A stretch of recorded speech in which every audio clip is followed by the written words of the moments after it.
नमस्कार। मैं हूं मनीष सिंह लिबरल क्लासेस से। ठीक। आज जिस मुद्दे पर चर्चा करेंगे वो चर्चा कुछ इस तरह है कि पिछले 2-3 दिनों से चर्चा में रही, लेकिन कुछ और बड़ी खबरें आ गई जिसमें आप जानते हैं माफिया अतीक अहमद और अशरफ अहमद की गोली मारकर हत्या हो गई। तो इस खबर को पूरी तरह से चर्चा नहीं हो पाई। तो आइए जानते हैं ये खबर क्या है। तो हमारे एक पूर्व गवर्नर हैं जो कि जम्मू कश्मीर के पूर्व राज्यपाल रहे हैं, उपराज्यपाल रहे हैं, जिनका नाम क्या है, सत्यपाल मलिक। एक टीवी को इंटरव्यू में देते हुए, एक पत्रकार को इंटरव्यू में देते हुए उन्होंने कहा कि यदि मोदी सरकार ठीक मेरे कहे अनुसार चली होती, यानी कि जैसा मैंने आगाह किया था, तो इन जवानों की जान नहीं जाती। अब जैसे ये बोला, समझिए एक विस्फोट हो गया। ठीक।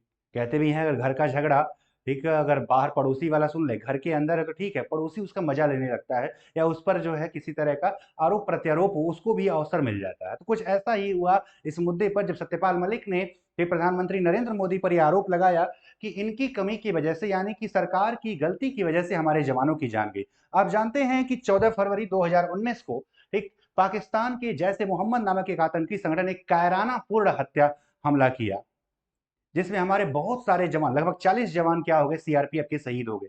एक सीआरपीएफ के जवान जब एक जगह से दूसरी जगह ट्रकों में भर के जा रहे थे, तो एक ट्रक से भरा हुआ एक विस्फोटक से भरा हुआ ट्रक टकराया, जिसमें बहुत सारे जवानों की हमारे मृत्यु हो गई। ठीक, जिसे पुलवामा अटैक के नाम से जाना जाता है। अब इसी खबर को सत्यपाल मलिक ने अब जो है 4 साल बाद यह कहा कि यदि मोदी सरकार मेरी बात मानी होती, क्योंकि मैंने, उनका कहना है कि मैंने ये कहा था कि जवानों को एयरलिफ्ट कर दिया, यानी 5 हवाई जहाज भेजे जाए, हेलीकॉप्टर भेजे जाए और इन जवानों को एयरलिफ्ट किया जाए, यानी कि सड़क के रास्ते से न ले जाए। वैसे सीआरपीएफ सामान्यतः एयरलिफ्ट नहीं बल्कि सड़क का रास्ता ही चुनती है। अब इसी खबर पे ये चर्चा होनी शुरू हो गई। ठीक है, खबर क्या बना? पुलवामा हमले को सत्यपाल मलिक ने बताया मोदी सरकार की लापरवाही का नतीजा। उनका कहना है कि यह जो हमला हुआ है, जिससे नुकसान हुआ, हमला नहीं, हमला तो ये पूरी तरह से पाकिस्तान इसके लिए उत्तरदायी है। हमले में कोई बात नहीं, हमला पूरी तरह से पाकिस्तान इसके उत्तरदायी। उनका कहना है कि यदि सरकार कुछ और कदम उठाती तो जवानों की जान, हमला पाकिस्तानियों ने किया इसमें कोई शक नहीं, उनको भी शक नहीं है। बस समस्या यहाँ है या संदेह यहाँ है कि यदि सरकार जो है उनके कहे अनुसार जवानों को एयरलिफ्ट कर देती, तो इतने सारे जवान एक जगह पे मिलते नहीं और शायद ये इतना बड़ा हमला प्रतीत भी नहीं हो पाता। अब इसी खबर के आने के बाद से बहुत सारे लोगों ने सवाल उठाना शुरू किया। देख, सत्यपाल मलिक ने कहा पुलवामा हमला सरकार की नाकामी से हुआ है। पीएम बोले तुम चुप रहो। उनका कहना है कि मैंने सरकार को पहले ही कहा कि आप भेज दीजिए, ठीक है, हवाई जहाज या हेलीकॉप्टर भेज दीजिए और जवानों को यहाँ से ले जाइए।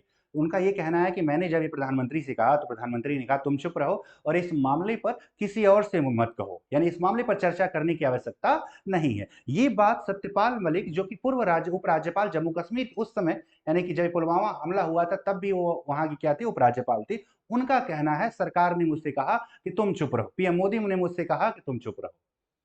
दूसरी तरफ एक पहलू ये भी है कि उनका कहना है कि यह जो है एक कहीं ना कहीं बीजेपी को, यानी कि जो बीजेपी शासन है उसको एक तरह का लाभ पहुंचाने के लिए पाकिस्तान पर इसका ब्लेम डाला जाएगा, ऐसा कहना है किसका, सत्यपाल मलिक का। ठीक, चलिए खबर की और आगे समझते हैं कि इस खबर में, इस खबर के बाद क्या हुआ। अब खबर के बाद ठीक दूसरे लोगों ने सवाल करना शुरू किया। तो पहला सवाल कांग्रेस, यानी जो विपक्ष में है, वही सवाल करेगा। ठीक, तो कांग्रेस ने सरकार से 5 सवाल किए मोदी सरकार पर वार। मतलब ये है कि कांग्रेस का ये कहना है कि ये सारी गलती सिर्फ और सिर्फ मोदी सरकार। वैसे भी आप जानते हैं कुछ पार्टियों ने उस समय जो है सबूत मांग दिए थे, या उस समय जो है तरह तरह के आरोप लगाते रहते। विपक्ष का काम ही आरोप लगाना और साथ ही साथ सच्चाई को बाहर ले आना। लेकिन इस मामले पर इस समय इस तरह की बात करने से पाकिस्तान को यह अवसर मिल गया, क्योंकि पाकिस्तान दुनिया को यह दिखाना चाह रहा है कि हम आतंकवाद से पीड़ित देश हैं, हम आतंकवाद प्रेरित देश नहीं हैं। ठीक है, लेकिन पूरी दुनिया जानती है कि पाकिस्तान पीड़ित भी है और साथ ही साथ जो है वो प्रेरित भी करता है। किसको प्रेरित करता है? आतंकवाद को बढ़ावा देता है। तो पुलवामा हमले के बाद, ठीक है, सत्यपाल मलिक के दावों के बाद अब पाकिस्तान बोला, पाकिस्तान का कहना है कि कहीं ना कहीं इसमें मोदी सरकार जानबूझकर पाकिस्तान को एक बदनाम करने के लिए ये सारा हमला हमारे ऊपर, ठीक है, ये सारा आरोप हमारे ऊपर डाल दिया।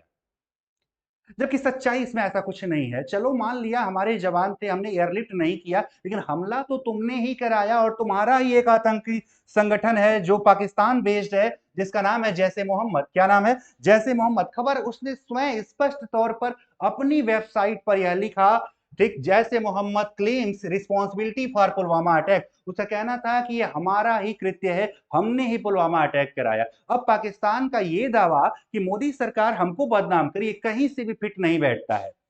ठीक है, गलती होना नहीं होना ये चलो ठीक है, अपनी जगह है, हमने थोड़ी लापरवाही बरती, लेकिन हमला करवाना ये कैसे सही हो सकता है? तो हमला तो तुमने करवाया, तुमने करवाया तो तुम ही इसके, क्योंकि जैसे मोहम्मद को पाल कौन रहा है, इस मसूद अजहर को कौन पाल रहा है? पाकिस्तान पाल रहा है।